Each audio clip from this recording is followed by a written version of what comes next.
بے شک اللہ تبارک و تعالی مومن کی آنکھوں کو ٹھنڈا کرنے کے لیے اس کی اولاد کو ان کے اصل مقام بلند کر کے اس کے پاس اس کے درجے میں پہنچا دیں گے، اگرچہ یہ اولاد اپنے اعمال کے اعتبار سے اس درجے تک نہ پہنچتی ہو۔ پھر آپ صلی اللہ علیہ وآلہ وسلم نے یہ آیت تلاوت فرمائی، اور جو لوگ ایمان لائے ہیں اور ان کی اولاد نے بھی ایمان میں ان کی پیروی کی۔ اس سے معلوم ہوتا ہے کہ انسانوں کی اولاد کو اس کی خواہش کے مطابق ان کے ساتھ ہی رکھا جائے گا۔ جو لوگ جنت میں جائیں گے تو یقیناً یہ وہ لوگ ہوں گے جنہوں نے اس دنیا میں نیک اعمال کیے ہوں گے، جبکہ ایسے لوگ بھی ہوں گے جنہوں نے گناہ کیے ہوں گے لیکن اپنے گناہوں پر شرمندہ ہو کر اس دنیا میں ہی اللہ سے معافی مانگ لی ہوگی اور صدقے دل سے توبہ استغفار کر لیا ہو،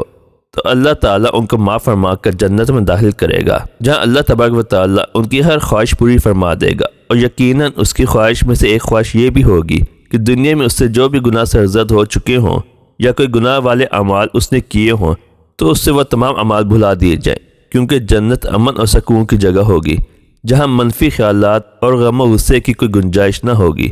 اور ایک مومن اور جنتی کے لیے ہر طرف خوشحالی ہی خوشحالی ہوگی، جیسا کہ سورہ بقرہ کی آیت نمبر 25 میں ارشاد باری تعالیٰ ہے، اور جو لوگ ایمان لائے اور نیک عمل کرتے رہے ان کو خوشخبری سنا دو کہ ان کے لیے جنت کے باغ میں جن کے نیچے نہریں بہہ رہی ہیں، جب انہیں ان میں سے کسی قسم کا میوہ کھانے کو دیا جائے تو کہیں گے یہ تو وہی ہے جو ہم کو پہلے بتایا گیا تھا،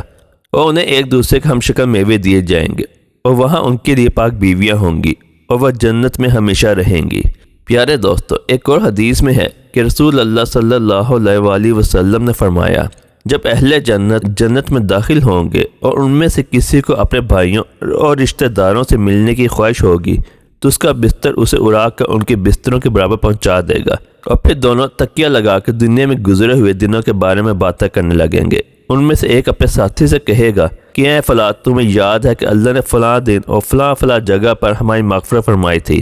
اس طرح کہ ہم نے اللہ سے دعا کی تھی اور اللہ نے ہمیں مغفرت کا پروانہ عطا فرما دیا تھا۔ رسول کریم صلی اللہ علیہ وآلہ وسلم کے مزاج مبارک کے بارے میں متعدد احادیث مبارکہ میں بیان کیا گیا ہے کہ آپ صلی اللہ علیہ وآلہ وسلم انتہائی شگفتہ مزاج تھے اور نرمی و محبت سے اور مسکرا کر بات کیا کرتے تھے، تاہم کئی بار آپ صلی اللہ علیہ وآلہ وسلم بے اختیار ہنس بھی دیتے،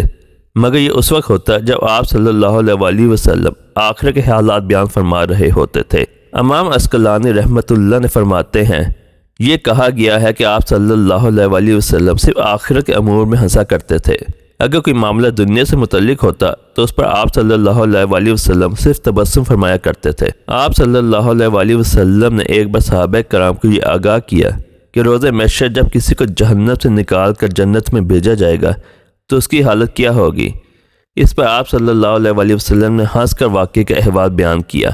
بخاری شریف اور مسلم شریف میں ہے، یہ متفق علیہ حدیث مبارک یوں بیان کی گئی ہے۔ حضرت عبداللہ بن مسعود رضی اللہ تعالیٰ عنہ سے روایت ہے کہ حضور نبی اکرم صلی اللہ علیہ وآلہ وسلم نے فرمایا، مجھے اچھی طرح معلوم ہے کہ سب سے آخر میں جہنم سے کون نکالا جائے گا، یا سب سے آخر میں کون جنت کے اندر داخل ہوگا۔ یہ آدمی اپنے جسم کو گھسیٹتا ہوا جہنم سے باہر نکلے گا، چنانچہ اللہ تعالیٰ اسے فرمائے گا جا جنت میں داخل ہو جا۔ وہ جنت میں داخل ہوگا تو اسے گمان گزرے گا کہ شاید یہ بھری ہوئی ہے، چنانچہ وہ واپس لوٹ کر عرض گزار ہوگا، اے رب وہ تو بھری ہوئی ہے۔ بس اللہ تعالیٰ اسے فرمائے گا جا جنت میں چلا جا، لہذا وہ جنت میں داخل ہوگا۔ جنت میں جا کر اسے پھر گمان گزرے گا کہ شاید یہ بھری ہوئی ہے، بس وہ واپس لوٹ کر پھر عرض کرے گا، اے رب میں نے تو وہ بھری ہوئی پائی ہے۔ چنانچہ اللہ تعالیٰ اسے فرمائے گا جا اور جنت میں داخل ہو، کیونکہ تیرے لیے جنت میں دنیا کے برابر بلکہ اس سے 10 گنا زیادہ حصہ ہے، یا فرمایا تیرے لیے 10 دنیاوں کے برابر حصہ ہے۔ وہ عرض کرے گا، اے اللہ کیا مجھ سے مذاق کرتا ہے یا مجھ پر ہنستا ہے، حالانکہ تو حقیقی مالک ہے۔ حضرت عبداللہ بن مسعود رضی اللہ تعالیٰ عنہ بیان کرتے ہیں کہ میں نے دیکھا کہ اس پر حضور نبی اکرم صلی اللہ علیہ وآلہ وسلم ہنس پڑے، یہاں تک کہ آپ صلی اللہ علیہ وآلہ وسلم کے دندان مبارک نظر آنے لگے۔ آپ صلی اللہ علیہ وآلہ وسلم فرماتے تھے، یہ اہل جنت کے سب سے کم درجے والے شخص کا حال ہے۔ حضرت ابو سعید خدری رضی اللہ تعالیٰ عنہ سے روایت ہے کہ رسول اللہ صلی اللہ علیہ وآلہ وسلم نے فرمایا، جو آدمی سب سے آخر میں جنت میں داخل ہوگا وہ گرتا پڑتا اور گھسٹتا ہوا دوزخ سے اس حال میں نکلے گا کہ دوزخ کی آگ اسے جلا رہی ہوگی۔